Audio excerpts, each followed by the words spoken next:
Okay, hello everyone. This is AverVision 4. We're going to learn the Visualizer Controller button here. This is just going to be a brief overview of the Visualizer Control button. This button right here, what we can do is, you can do a lot of things in this one. And the first button here is going to be a pause button. It's like a freeze frame. So if I hit pause, it's going to be frozen. And then if I move I'm going to move the scissors a little bit, and then I'm going to go back, and I'm going to hit pause, and look, now it's not frozen anymore. So that's the pause button. It's kind of like freezing the picture. This is autofocus, so you hit that and it'll automatically focus. There's also this button on the document camera itself. It's called AF.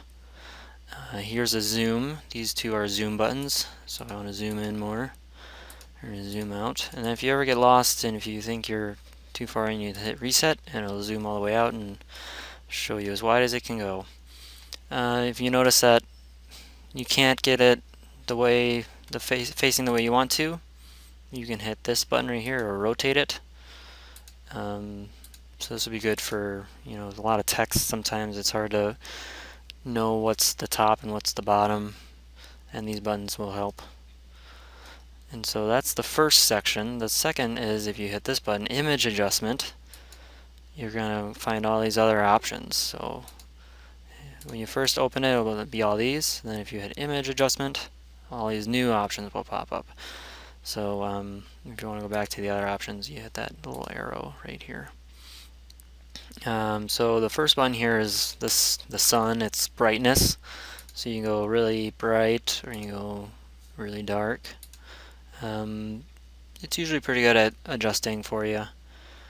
So that's brightness. The next is contrast. This is going to make it more contrast. You see there's a bigger break between the black and white. And then here's a lot of contrast, a lot more grays, a lot more subdued. You put it in the middle, it's going to be pretty good. This next one here is white balance, or kind of color how it sees white. If you leave it on auto, it should work pretty well. But if I'm going to take it off auto just to show you, this will make it more red.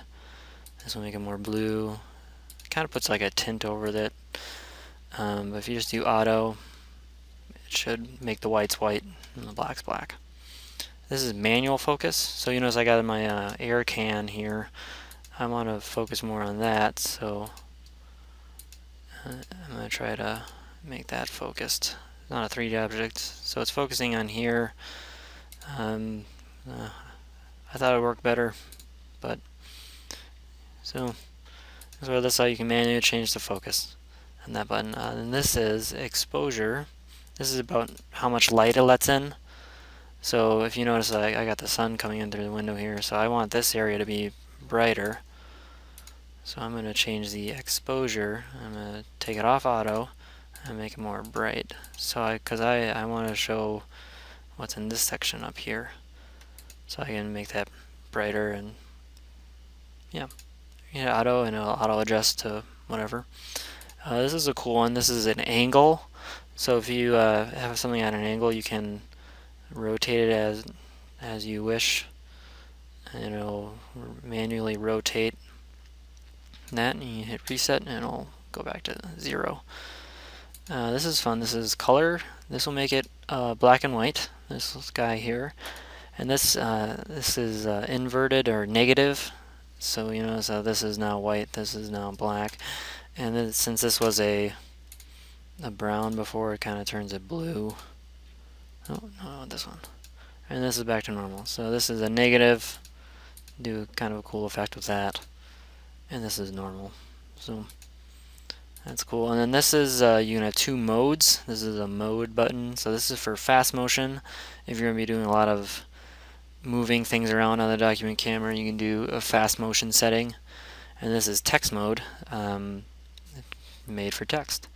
And so the difference between these is the fast motion increases the frames per second, and it'll make motion less blurry.